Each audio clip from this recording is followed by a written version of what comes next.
Praise the Lord. A gbé Ọlọ́run ga lọ́pọ̀lọpọ̀ fún oore ọ̀fẹ́ àti àánú tí a rí gbà. Pàápàá jùlọ ní irú àkókò tí a wà ní orílẹ̀-èdè yìí. A dúpẹ́ pé Ọlọ́run ní agbára wa. Àánú ni fún ìwàláàyè wa. Àánú ni pé a ò fara gbọgbẹ́. Ògo ni fún orúkọ rẹ̀. A yìn adẹ̀mọ́ rírì rẹ̀. Olúwa kó fi àánú gba ọpẹ́ wa. Mo tún kí yín káàbọ̀ sí the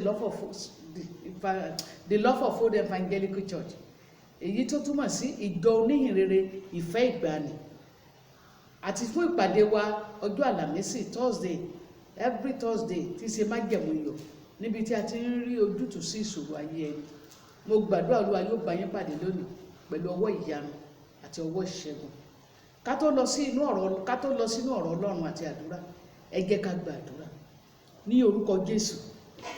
Bàbá wa àti Ọlọ́run wa gbé yín ga, arúgbó ọjọ́ aṣẹ́yìn lọ́ba, Olúwa àwọn olúwa kábíyèsí níwájú yín torí pé àánú la rí gbà. Olúwa gba ọpẹ́ wa. Gbogbo ẹ̀ṣẹ̀ tó lè dènà àdúrà wa lónìí, ẹ̀jẹ̀ Jésù kó máa sàn. Olúwa dáríjì. Ǹjẹ́ lọ́wọ́lọ́wọ́ báyìí Olúwa a bẹ̀ yín nínú ọwọ́ agbára yín, ẹ bójú àánú wọlẹ̀ kẹ́ yí ìpè wa padà sí rere. Ẹ gbà wá lọ́wọ́ ohun tó ṣogún jà wá. Ẹ gbà wá lọ́wọ́ ẹ̀mí àìmọ̀kan. Ẹ gbà wá lọ́wọ́ ẹ̀mí àìlóye. Ẹ mú wa lọ sí ìmọ̀ òtítọ́. Ẹ jẹ́ ká mọ ohun tí ẹ mọ̀ kí a lè rìn ní ìlànà yín. Ẹ jẹ́ kí ìfẹ́ yín nínú ayé wa kó wá sí ìmúṣẹ ká lè máa fọpẹ́ fún yín. Ẹ máa wí Olúwa torí àwọn ọmọ rẹ̀ ń gbọ́ ní orúkọ Jésù Kristi Olúwa wa. Àmín. Praise the Lord. Àkòrí ọ̀rọ̀ Ọlọ́run tí a fẹ́ gbọ́ ni ìbẹ̀rù ń yan àyànmọ́ fún ènìyàn. Ìbẹ̀rù ń yan àyànmọ́ fún ènìyàn. Èyí tí àwọn olóyìnbó wípé fear chooses destiny for man. Ibi kíkà tí a sì fẹ́ lò láòrì nínú ìwé àwọn ọba kìíní orí 19 láti ẹsẹ̀ kìíní sí ẹsẹ̀ 4 àti ẹsẹ̀ 15 sí 18. Ṣùgbọ́n lọ́wọ́lọ́wọ́ báyìí a ó ka ẹsẹ̀ kìíní sí ẹsẹ̀ 4. Talent tó ń kà.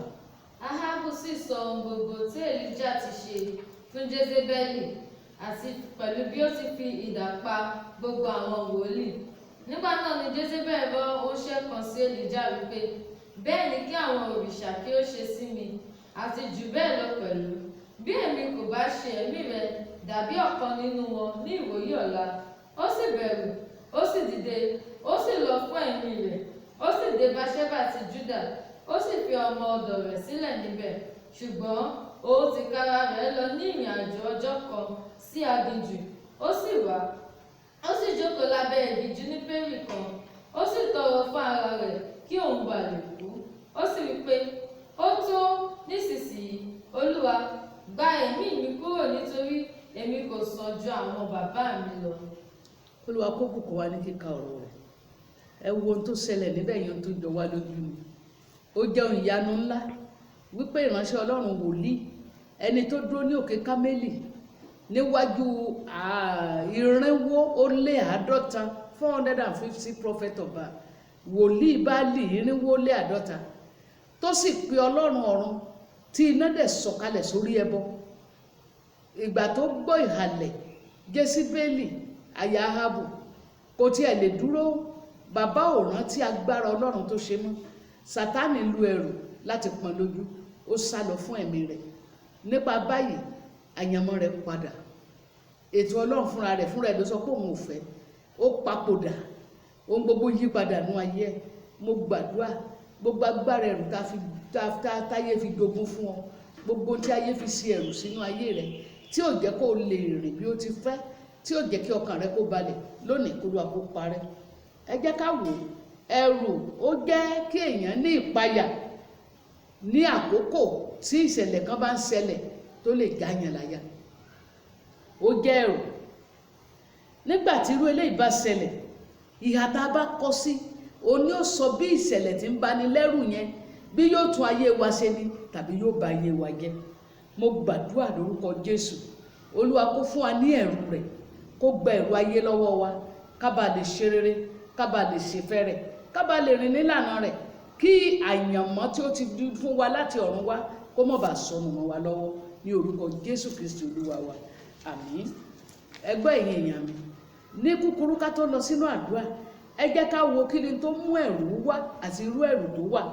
Ìkíní ẹ̀rù àkọ́kọ́ tí mo fẹ́ ká ṣàlàyé tá a bá sọ̀rọ̀ lórí ẹ̀rù táwọn mẹ́nubà kò dáa rárá. Ó ní èyí ẹ̀rù Ọlọ́run, ìbẹ̀rù Ọlọ́run. Eléyìí ìbẹ̀rù Ọlọ́run kì í jẹ́ kéèyàn dẹ́ṣẹ̀, ìbẹ̀rù Ọlọ́run kì í jẹ́ kéèyàn ṣùwà ibi, ìbẹ̀rù Ọlọ́run kò ní jẹ́ kó gbé ìbọn kó pa ọmọnìkejì rẹ̀, ìbẹ̀rù Ọlọ́run kò ní jẹ́ kó gún ọmọnìkejì rẹ̀ lọ́gbẹ́, ìbẹ̀rù Ọlọ́run kò ní jẹ́ kó bà tẹnìkejì rẹ̀ jẹ́, ìbẹ̀rù Ọlọ́run kò ní sọ pé nítorí pé èèyàn rí ọ fín tàbó hùwà kan sí ọ tàbó tẹ ọ mọ́lẹ̀ ikú dẹ̀ ní ìjìyà rẹ̀ kó dẹ̀ pa. Ìbẹ̀rù Ọlọ́run ò ní sọ pé nítorí pé èèyàn ṣe nǹkan báyìí ó yóò sọ̀rọ̀ sí ọ tàbó ṣẹ̀ sí ọ kó dẹ̀ wá ronú pé kí ló yẹ jẹ́ kó ya wèrè ni. Ìbẹ̀rù Ọlọ́run ò ní jẹ́ kó ronú ibi báyìí. Tí o bá ti ń ronú ibi bí eléyìí tí ò dẹ̀ ná ní nǹkan kan láti fi yà jẹ ẹnikẹ́ni, kó mọ̀ pé kò sí ìbẹ̀rù Ọlọ́run nínú rẹ̀. Ẹ jẹ́ gbọ́n tí ọ̀rọ̀ Ọlọ́run sọ nínú ìwé Òwe orí 9 ẹsẹ̀ 10 kí ló ti wí? Ìbẹ̀rù Olúwa ni ìpilẹ̀ṣẹ̀ ọgbọ́n. Yes. Àti ìmọ̀ ẹni mímọ́ ni òye. Ìbẹ̀rù Olúwa ni ìpilẹ̀ṣẹ̀ ọgbọ́n, ìmọ̀ ẹni mímọ́ ìyẹn ni Ọlọ́run ọ̀run, ìmọ̀ rẹ̀ ní òye. Wà ní òye ohun tí ó dára, ó ní ṣiṣẹ́ ibi. Ìgbà yẹn lọ́lọ́run wà lò ó láti yí ìpín ọ̀pọ̀lọpọ̀ ènìyàn padà. Ṣùgbọ́n tó o bá ní ìbẹ̀rù Ọlọ́run, wà á bà iṣẹ́ tí Ọlọ́run ti ṣe sílẹ̀ wà á máa bàjẹ́, wà á máa bà yé èèyàn jẹ́. Tí ẹ̀ dúró náà tó má sọ àdúrà rẹ̀ dàdọ́rùn mọ́ títọ́, kí ló ti jíyìn lọ́rùn? Ṣé ìgbà tó bá tiẹ̀ wá rí Jésù, ìwọ ọkùnrin, ìwọ obìnrin, ọmọdé àti àgbà, ìwọ olórí ẹ̀sìn, ìwọ ìránṣẹ́ Ọlọ́run, ìwọ ìyá àjọ bàbá àjọ, kí ló ti wí gbọ́ bá déwájú ìránṣẹ́ Ọlọ́run lókè ọ̀run tí kálukú yóò gbèrè rẹ̀ ní abẹ́ ní ọjọ́ tí Olúwa tí Jésù yóò pín èrè fún àwọn ènìyàn. Ṣé tí wọ́n bá bi ọ́ léèrè pé nínú ayé tó lọ èèyàn mélòó ló bá tiẹ̀ jẹ́, kí ló fẹ́ sọ? Èèyàn mélòó ló tún tí wọ́n ṣe, kí ló fẹ́ wí? Olúwa kó fún wa ní ẹ̀mí ìbẹ̀rù rẹ̀. Ìbẹ̀rù kejì tí a tún máa mẹ́nu bà ó ní wípé kéèyàn ní ìbẹ̀rù pé ó fẹ́ kí ẹnì kejì, ìbẹ̀rù kéèyàn má fi orogún. Ó wọ́pọ̀ láàrin obìnrin, bẹ́ẹ̀ náà ló pọ̀ ní láyé àwọn ọkùnrin mi ò ní jẹ́ kí ìyàwó ẹ̀ ṣiṣẹ́ torí kan bá gbé kọkùnrin mi mọ́ bá kọnu sí, kọkùnrin mọ́ bá ní àjọṣepọ̀ pẹ̀lú ẹ̀. Àwa dá ìyàwó yẹn dúró, kò gbọ́dọ̀ ṣiṣẹ́, kò gbọ́dọ̀ jáde, á kàn ní kó dúró sílé ni. Ilé yìí ò ràn ẹ́ lọ́wọ́. Ìyẹn ò lè pé kí ìyàwó ẹ mọ́ jáde tó bá fẹ́ jáde. Ìwọ obìnrin, ìyẹn ò lè pé kọ́kọ́ ẹ mọ́ fẹ́ tó bá fẹ́ fẹ́. Ohun tó ràn ẹ́ lọ́wọ́ ni kó bẹ̀rù Ọlọ́run, kó dẹ̀ gbàdúrà. Tó o bá gbàdúrà tí wọn náà rìn ní ìlànà Ọlọ́run, Olúwa yóò fún ẹ ní ọkàn rẹ ní bí ọkàn rere. Olúwa yóò fi ìbẹ̀rù rẹ̀ sí ọkàn ìyàwó àtọkọ rẹ̀. Wọn ò ní ṣe kìí ṣe torí tiẹ̀. Tí obìnrin ò bá ṣàgbèrè kìí ṣe torí ọkọ ẹ̀, nítorí ilé ni. Tí ọkùnrin ò bá ṣàgbèrè kìí ṣe torí ìyàwó ẹ̀, nítorí ilé ni. Nípa báyìí ìbẹ̀rù Ọlọ́run á lè wọnú ẹ lọ, ìbẹ̀rù Ọlọ́run á lè jẹ́ kó ronú. Eléyìí pọ̀ láàrin àwọn níbi gbogbo, láàrin àwọn olórogún. Ìbẹ̀rù kọ́mọ ìyàwó ọmọ ju tó ń lọ, wọ́n á wá bẹ̀rẹ̀ sí hùwà ibi. Ìbẹ̀rù níbi iṣẹ́, ìbẹ̀rù láàrin ìránṣẹ́ Ọlọ́run, ìbẹ̀rù nínú ilé Ọlọ́run. Eléyìí ó manifest ẹ̀bùn rere ń jáde lára rẹ̀. Tá a bá fi sílẹ̀ báyìí kò mọ̀ ní pẹ́ di nílá, tá a bá fi sílẹ̀ báyìí ó mọ̀ lè tújọ. Nípa báyìí wà wá yan ìpín míì, wà á yàn pín míì, wà á mọ̀ ṣiṣẹ́ ibi. K'Olúwa kó jọ̀ọ́ kó gbà wá. Ẹ jẹ́ gbọ́n tí Matthew chapter 2 verse 3 wí. Nígbà tí Hẹ́rọ́dù ọba sì gbọ́, Yes. ara rẹ̀ kò lélẹ̀. Ara rẹ̀ ò lélẹ̀. Àti gbogbo àwọn ará Jerúsálẹ́mù pẹ̀lú rẹ̀. Yes, ó yá bá mi ka ẹsẹ̀ 9 tì í. Ó sì rán wọn lọ sí Bẹ́tílẹ́hẹ́mù. Irọ́ ẹsẹ̀ 19 kí ló ti wí ń bẹ̀? Kí ló ti sọ? Nígbà tí Hẹ́rọ́dù sì rí pé òun di ẹni ìtànjẹ lọ́dọ̀ àwọn amòye. Ó bínú gidigidi. Ó bínú. Ó sì ránṣẹ́. Yes. Ó sì pa gbogbo àwọn ọmọ tí ó wà ní Bẹ́tílẹ́hẹ́mù àti ní ẹ̀kún rẹ̀ láti àwọn ọmọ ọdún 2 jẹ́lẹ̀ gẹ́gẹ́ bí àkókò tí a ti béèrè lẹ́sọ̀lẹ́sọ̀ lọ́wọ́ àwọn amòye náà. Ẹ ṣeun. Ẹ wo tí ìbẹ̀rù kéèyàn mọ́ lórogún. Ṣé dábà tí ẹ̀ bí ọba àwọn ọba, ṣé bébì tí wọ́n bí fẹ́ bọ́ sórí throne lẹ́sẹ̀kẹsẹ̀ ni? Ìbẹ̀rù pé ọba mi ènìyàn tó bí lẹ́yìn yìí, eléyìí lè bọ́ ọmọ ń dù, ó lè bó ń dúpo torí ìyẹn sọdá panìyàn. Ó dẹ̀ àìníbẹ̀rù Ọlọ́run, ó pa ọmọkùnrin ọdún 2 désàlẹ̀ gbọ̀n. Ìbẹ̀rù Ọlọ́run náà ń jó hùwà ká tó ń hù yìí. Àìníbẹ̀rù Ọlọ́run ló ń jẹ́ kó ṣe léyìí tó ń ṣe yìí. Olúwa kó jọ̀ọ́ kó gbà wá. Ìbẹ̀rù mìíràn tá tún lè wò ní ìbẹ̀rù ọjọ́ iwájú. Kí ni ọjọ́ iwájú máa ṣe fún mi? Kí ni báwo ló ṣe máa rí lọ́jọ́ iwájú? Tí bá fẹ́ lé ìsílẹ̀ kó mọ́ lọ báyìí, ṣé lè yóò ní ṣàkóso mi lọ́jọ́ iwájú? Ò mọ tẹ́lẹ̀ tí kò bá ọ. Ẹ jẹ́ ká wo Genesis 37 verse 8. Genesis 37:8 ní kíákíá. Ẹ rí pé gbà tí àwọn arákùnrin rẹ̀ sì wí fún un pé yes ìwọ ó wá jọba lórí wa bí? ó wá jọba lórí wa bí? Tàbí ìwọ ó ṣe olórí wa nítòótọ́? Bẹ́ẹ̀ ni Wọ́n sì tún kórìíra rẹ̀ sí nítorí àlá rẹ̀ wọ́n kórìíra rẹ̀ sí nítorí àlá rẹ̀ àti nítorí ọ̀rọ̀ ẹnu. àwọn ẹ̀gbọ́n Jósẹ́fù nìyẹn o. Mélòó mélòó níwọ náà ti ṣe lénìí, bóyá nítorí pápúrú ẹ ṣe nǹkan tó lè ṣe ń tó rò pé wọ́n ló yẹ kó ṣe, àbúrò ẹ ṣe, torí yẹn náà ẹ̀mí burúkú wá wọnú ẹ. Wàá rí pé o wá yí padà sí àbúrò yẹn, o wá sọ̀rọ̀ ẹ di tí ò ṣeé dà. Ibi tí àbúrò rẹ ti fọkàn tán tó ti lè tí ò bẹ̀rù ẹ, o wá sọ̀rọ̀, o wá bẹ̀rẹ̀ sí hùwà. Ó ti yan àyànmọ́ mi, o ní láti ṣàtúnṣe. Kálukú ni Ọlọ́run ti ní ètò fún ní ayé. Ìgbà tí àkókò sì wà fún ẹnì kọ̀ọ̀kan wa, o lè yí gbà ẹnikẹ́ni padà, o lè bà tẹnikẹ́ni jẹ́. Ọlọ́run ò fàyè fún wọn nìkan. Ojú ọ̀run ta wò ó tẹ́ yẹ fò láì farakanra. Ṣe ni kó fàyè sílẹ̀. Jẹ́ kí ìbẹ̀rù Ọlọ́run wà lọ́kàn rẹ. Má bẹ̀rù pé eléyìí máa jù mí lọ, eléyìí máa ṣe tọ̀ ń lọ. Ẹ̀mí ènìyàn ni, iṣẹ́ Sátánì ni, ohun tó fi ń da ènìyàn láàmú nìyẹn. Lórúkọ Jésù Olúwa yóò gbà wá lónìí. Ó máa ń ba àyànmọ́ ènìyàn jẹ́. Á dẹ̀ tún ní ìbẹ̀rù àná. Àná máa ń di òjìji tó máa ń yọ wa lẹ́nu. Àná máa ń di òjìji tó máa ń lé ẹlòmíì ká. Àná máa ń di wàhálà, á sọra rẹ̀ di ogun fún yàn. Olúwa yóò gbà ọ́ lọ́wọ́ àná. Jésù nìkan ló lè mú àná rẹ̀ kúrò. Ìwọ tó ti bà nǹkan jẹ́ ògbọ́n tí Dáfídì Pọ́ọ̀lù wí ni, ó ní èmi eléwu èèyàn ní ìgbà kan rí. Ó ní ṣùgbọ́n mo ṣe láìmọ̀ àti láìkàsí. Ó rí pé eléwu ènìyàn eléwu ènìyàn dẹ̀ ní lóòótọ́, àìmọye tó ti ṣe fún àwọn ọmọlẹ́yìn Kristi. Ṣùgbọ́n nígbà tó bá Jésù pàdé, ayé rẹ̀ yí padà. Tí wọn náà bá lè gba Jésù sínú ayé rẹ̀, Olúwa yóò pa àná rẹ̀ rẹ́.